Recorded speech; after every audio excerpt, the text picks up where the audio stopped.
Then leaving her water jar, the woman went back to the town and said to the people, "Come see a man who told me everything I ever did. Could this be the Christ?" Now I want you to just notice a little part that I have underlined in my Bible. Leaving her water jar. Leaving her water jar, right? See, because she came to the well with the purpose of filling that water jar, but she left the well with a different purpose. That's right.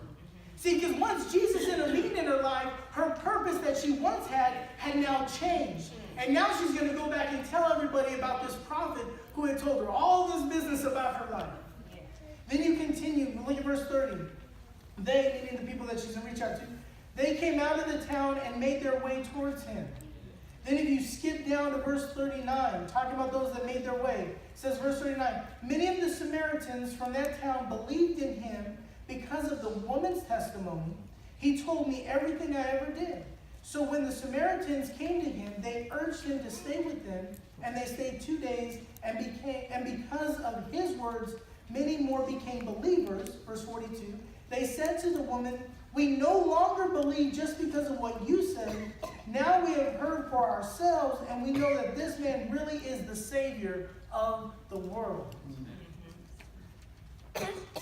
Jesus has one conversation with one woman, and you get this whole town turned upside down.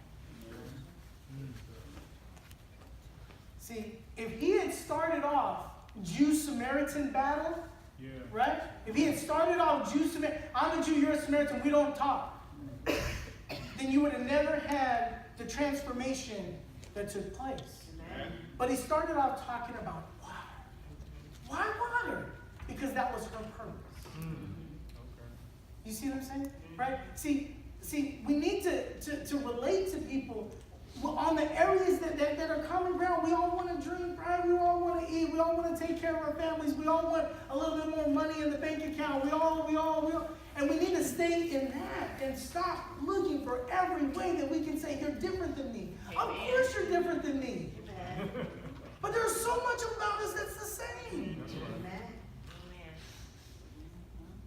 I remember one time I taught on just that topic about how much we are the same, and I had a PowerPoint presentation, and I had Warren Buffett and Jay-Z, and they're like shaking hands or whatever they were doing, and I asked the group, I said, "What does this old white man and this music mogul black man, like what do these guys have in common?"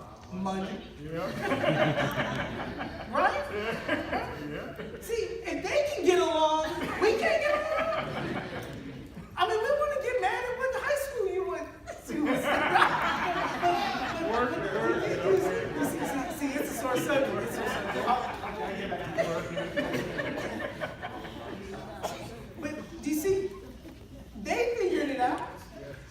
I may not connect with you on any other level, but I can connect with you on money, is what they're saying. Right? Well, we have the saving power of the gospel within us, those of us who know that. But we're going to let some silly this or that about our culture keep us from reaching out to people? Come on now. If you really know how somebody can go from being not saved to saved, you know more for them than they could ever know for you. But you're going to keep that to yourself? Oh, because I don't talk to those people. I want you to think about this just real quick.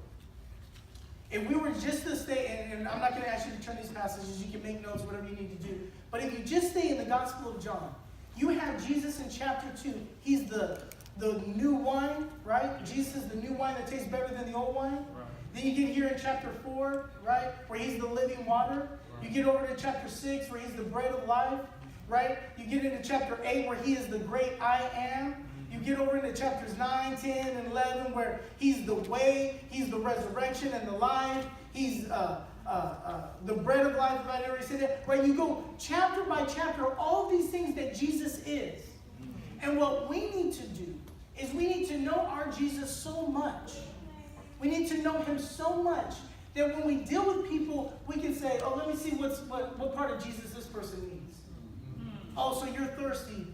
Let me give you the water that Jesus offers. Oh, you're hungry. Let me give you that. You're blind. give you the light that Jesus is. Right? You don't know your way. Let me give you the real way, which is Jesus. You don't know the truth.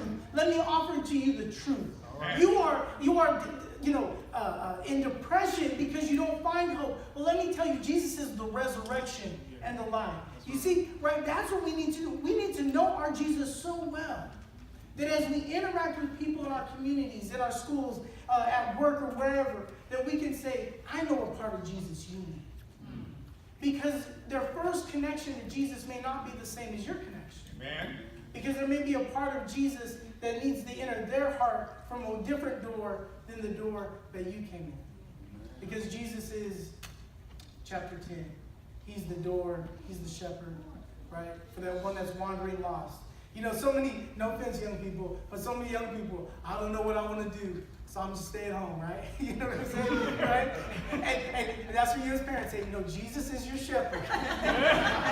And he's shepherding you out the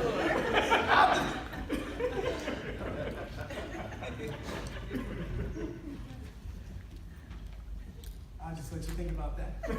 1 Peter chapter 3. Go to 1 Peter chapter 3.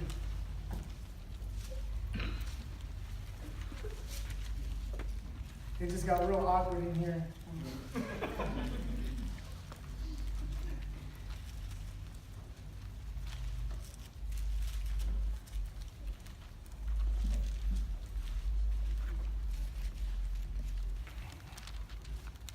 If we're going to have the willingness to engage in these types of conversations, we have to know what we're talking about.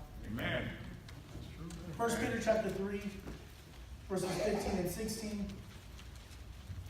And keep in mind, this epistle that Peter writes here is to Christians that are not in their homeland, right? Christians that are in a new place and they're facing persecution of all sorts and types. And so this is a message for any time you've ever been in a situation where you're not the one that's in a comfortable place. Verses 15 and 16. But in your hearts, set apart Christ as Lord. Always be prepared to give an answer to everyone who asks you to give the reason for the hope that you have.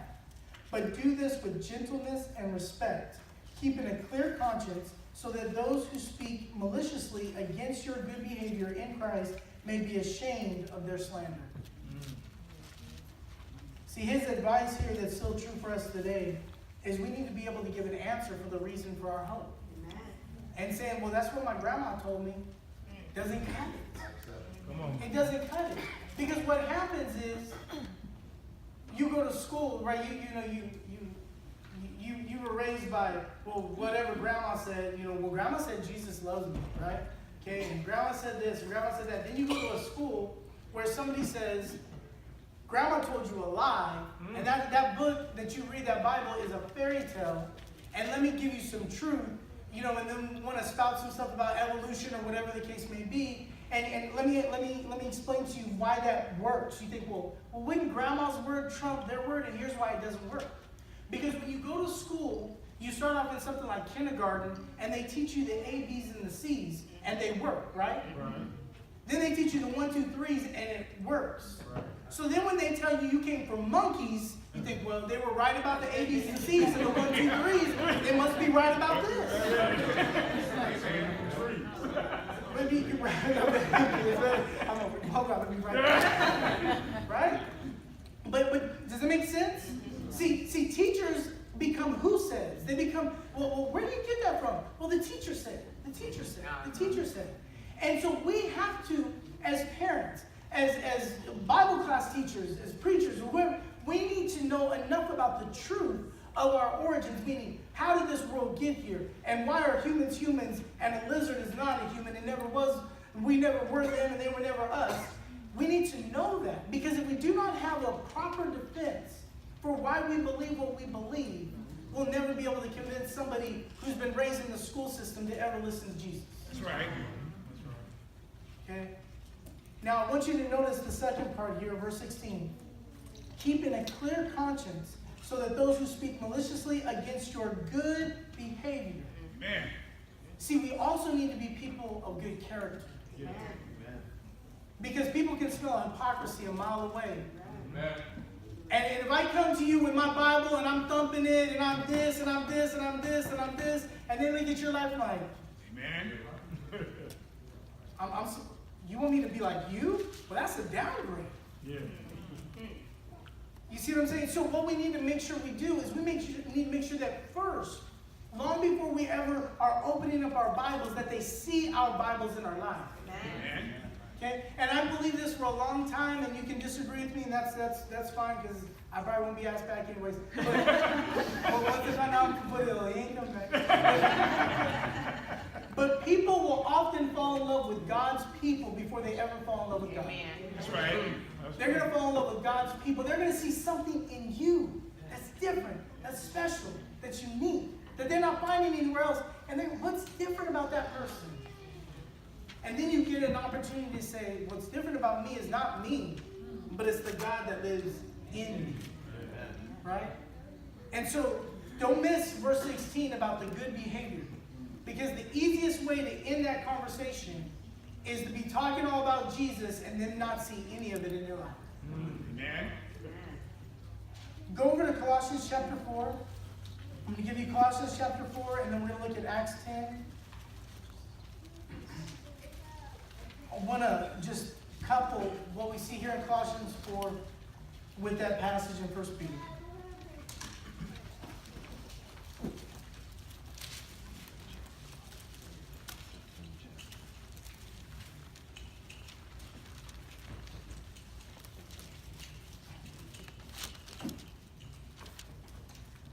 Colossians chapter 4, beginning verse 5, it says, "Be wise in the way that you act towards outsiders.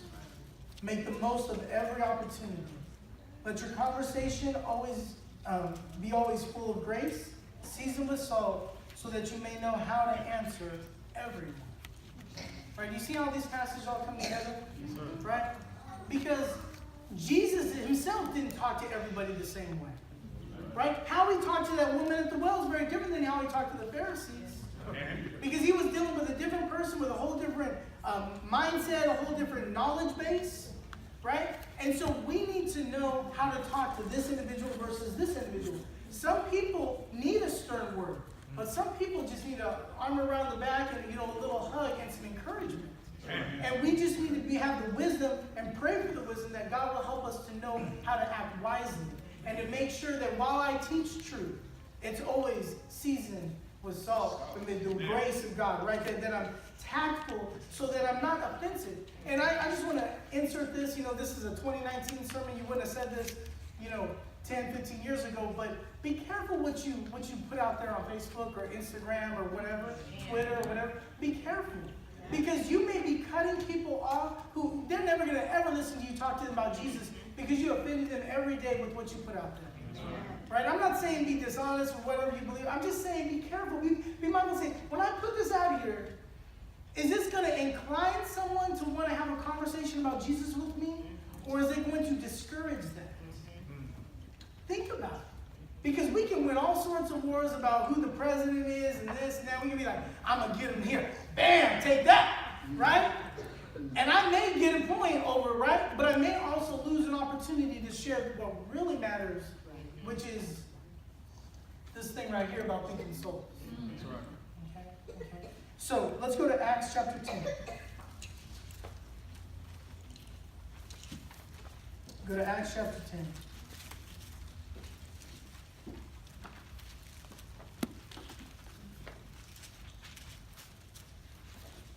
I'm taking you here because I really want to make sure that we get left with this idea that maybe the person God wants you to work in their life, maybe it's not the person you think you want to be working in their life. Okay? Because I find that a lot. I spent a lot of my career working, helping people find jobs. And it's always the funny thing. You talk to somebody, hey, you been job searching? Yeah. You got a job yet? No, there's no jobs out there. Oh, okay, all right, okay. Well, where have you gone? Well, I went to this place, and this place.